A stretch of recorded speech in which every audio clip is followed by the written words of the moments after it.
the tamer of elephants, the inspiration for Mufasa, the most well-endowed man in Africa. Hello there, I'm Doreen Avio, and of course, if you have followed me closely, then you will realize that I was one of the first people who actually had an interview with Michael Blackson, who is a comedian based in the United States. Well, for all that time till now, he's currently in Ghana, and I remember whilst talking to him, he spoke about a lot of projects he wants to work here in Ghana. And during that conversation, he spoke about a school he wanted to put up in Sabandas in Swedru. So far, following him on his social media pages, I've seen some works being done over there. And quite recently, he paid a courtesy call on the First Lady of the Republic of Ghana to tell her more about the project. Today, I'm here to get updates on what he has been up to, how the work is going so far, and if there are other projects he's working on. And so far, living here in Ghana, every now and then he's here. This and many more. Just relax as we have that beautiful conversation with Michael.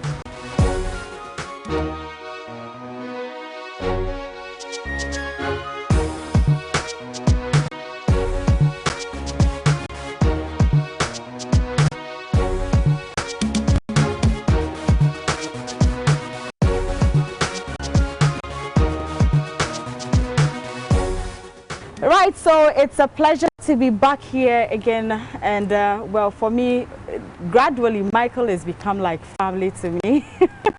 And so I'll do my best to get all the updates you need in terms of every project he's doing here in Ghana. Now, if you recall, in 2021 I had an exclusive interview with him, and he spoke about projects he wanted to handle here in Ghana, but I think that this one is so dear to his heart, and he started it, which is to build a school in Isaba. If you follow him closely on social media, you see him with lots of kids, different kids, you know. He likes to talk to them, even though some of them don't hear, they don't hear what he says, but Michael will find a way to translate it, and we always understand what you put out there on social media. And welcome back to Ghana again. You came in not too long. A pleasure. Wow. Love it, man.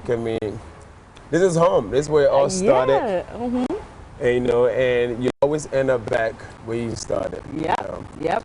But I'm glad. I mean, I got a home here just so I could, when I come out, I have to go to the hotel. Now I'm really at home. Yeah. I bought the home about, what's it, like April of last year. Okay, okay.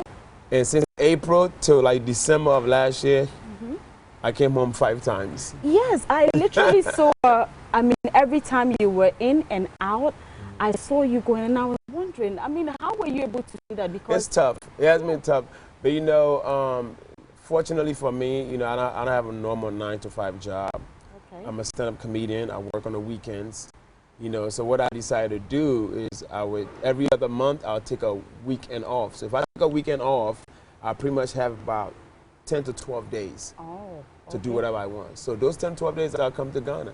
Wow. You know, in the past, I would go on vacation like in Mexico or Bahamas. I'm like, I'm going to bring the money home. Exactly. You know, so yeah, I come whenever I want to come and relax, man, I just come home. It's good to see you, and I'm really excited about that, because we have a lot of foreigners who come, but it's not what you have done so far. So it's good to have you. You're Ghanaian, man. We're Ghanaian. But you know the thing about it, and I'm glad I'm doing this because I'm opening the eyes from other entertainers out there from out here.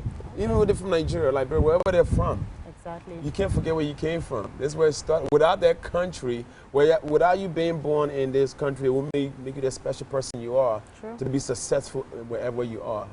Me being born here is what made me who I am in America. Yeah. So how can I go and forget about where I came from? Ah, that's it. You're here. You're family now. Michael, I know that, you know, before you used to come for visits. Yes. So when you come and you're even doing anything, you know that whatever monies I spend or whatever I do here, I planned for it and came and did it. But now it's like you come and you stay a bit longer, so you get to experience some of the things we experience as Ghanaians. But if you are able to tell the difference, when you used to come in as a visitor How was it like for you? I mean, when I came in as a visitor, I mean, at a point I felt like tourist, you know. I stay in a hotel like any tourist would. I eat in the restaurants like any tourist would, you know. Yeah. I didn't feel completely at home. I felt like a tourist in my own country. Yeah. You know, it's different now. Okay. Now that I have a home here, you know, and I have somebody come and cook food for me here. I don't have to go to the restaurant. You know, I feel like I'm feeling like I'm back at home when I was a little boy. You know. Yeah. So it's a big difference. You know, and I talk to. My biggest interest has always been the little ones. Yeah. The kids, even the young adults. Like, you know, how can we make life better for them? That's a big thing in the future. You know, I can't do nothing about that. If you're 30, 40 years, I can't help you. Yeah. You know, but what can we do for the little ones going for, you know, and I feel like I had to be here more often. Okay. You know, and I'll stop at schools and talk to kids and talk to the 21-year-olds, see what they're doing. Like, you know, I spoke to I had a party. You know, I have a house here, I have my party all the time. I see them most of the time. So I have a party and I'll talk to some of the kids, you know, that's like 22-year-old, 23. I said, what you doing with your life? It's like, well, you know, I just graduated hospitality school. I said, well, what are you doing now? Well, I'm trying to find a job. I said, okay, let me make a phone call. I got some friends that own hotels. Let's try to get you a job. Okay. You know, sometimes in this business, you know, yes, you need talent, but it's also who you know. And if you could help anybody out, just, you know, whatever you could do it to help others. That's how you get blessed. So I'm kind of in tune. I'm hands-on with my people. Yeah. You know, and it's just the beginning. Okay. You know, I want to be close to my project, and my biggest project, of course, is building a school. You know, and I don't know if you recall what led me to this. Yeah, I remember you spoke about it, how passionate you were, and sometimes you go to a shaman and you see, I remember all I remember that. everything. And you see the kids like, in the marketplace helping mother work and sell. I'm like, these kids should not be here selling a brother on their head.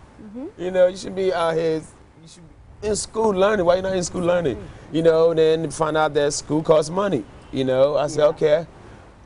How can I do? I said, you know what, I'm just gonna build a school and I'm gonna pay for the school, I pay for the teachers, pay for everything. Wow. You know, and let these kids go. If I can't save the whole Ghana, I agree. but one village at a time. Whatever I could do it, you know. So you know, the thing about it, sometimes you need one person to open that door and like, damn, look what Mike is doing. Yep. I could do the same. Yeah, I agree. And it's a fraction of our income, a fraction. You know, so it is what it is.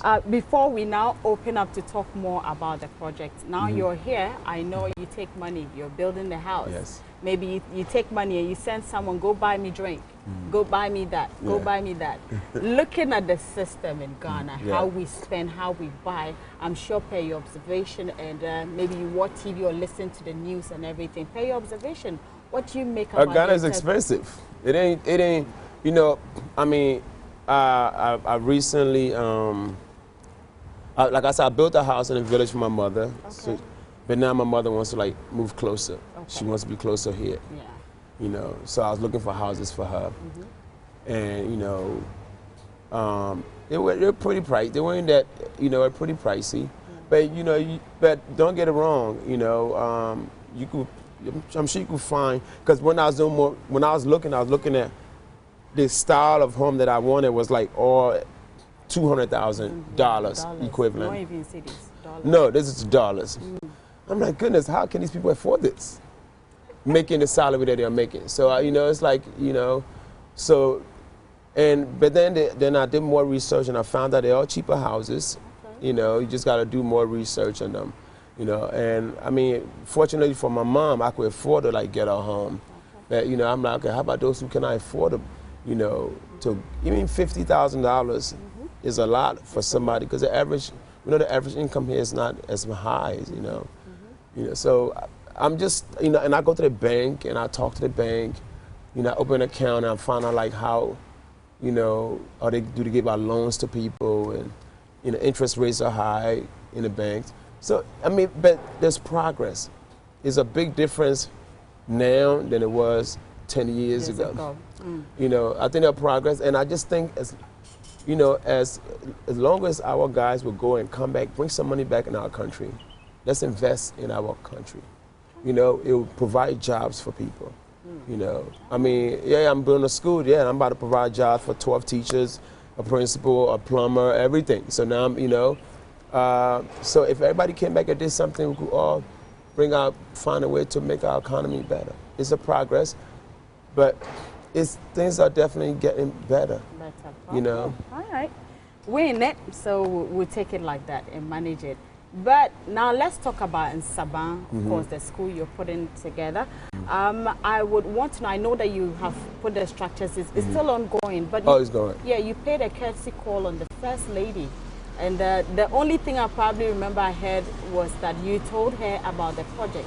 What was her response? Oh my God, she was excited. She was, because a lot of times people do come to build school, but it's a different building school and making it free for the children. Yeah. That's a difference. Because, you know, it might be free for the kids, you still have to pay for teacher, you have to pay for that, you have to pay for this. And she was very proud of me, you know.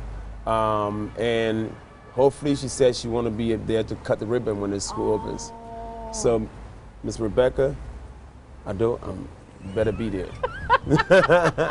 Oh, but this is beautiful. But, you know, the interesting part is, yes, you build a school. Usually you build a school and say that, oh, community, handle it. Right. But you are building it for free. So every student that's going to come to the school is for free. It's going to be for free. You are personally going to pay the teachers. I pay for everything.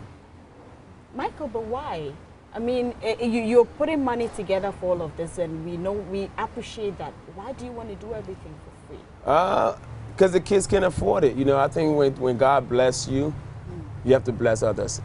I came from absolutely nothing. Like, you know,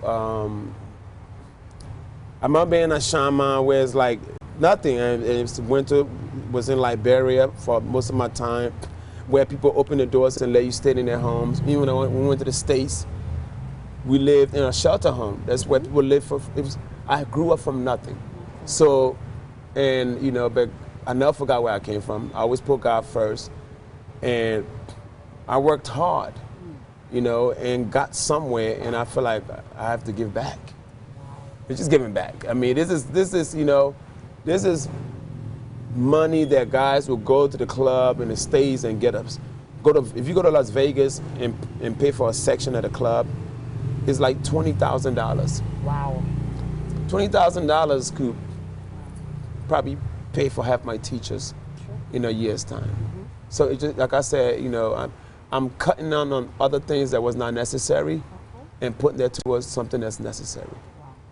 So yeah, it's just sometimes you do things and you feel good. You know what I mean? I'm feeling really good. And that main reason I even come more often because, you know, you got to keep an eye on these guys, make sure the school's being built because we have a timeline now. Okay. You know, in fact, I had to, when I went and got a bigger contracting company to take over the project because I have a timeline. Like this thing has to be done within 6 months because September, I want the kids to go to school. Oh, so you want everything to be ready in September? September. In April, I'm going to hire a principal that will put the teachers together. So I'll start paying her from April to put a team together. I'm going to go steal the best principal in the central region. Ah. All right? And you mean poach? Yes, wherever you are, I'm coming to find you. I'm going to find that best lady in that area, you know, and hey, I need you to run this school. You know, I want you to start hiring, put the team together for me, and I'm going to start paying you right away. I'm going to pay a little bit more than what the average pay is just to entice her to come out because I want this school is going to be a special school. You know, yeah, you'll get to go for free or you get everybody will get a scholarship to go for free. But I want kids. The thing about it, I can't even say I want kids that want to learn because we just love to learn. We love school. Yeah.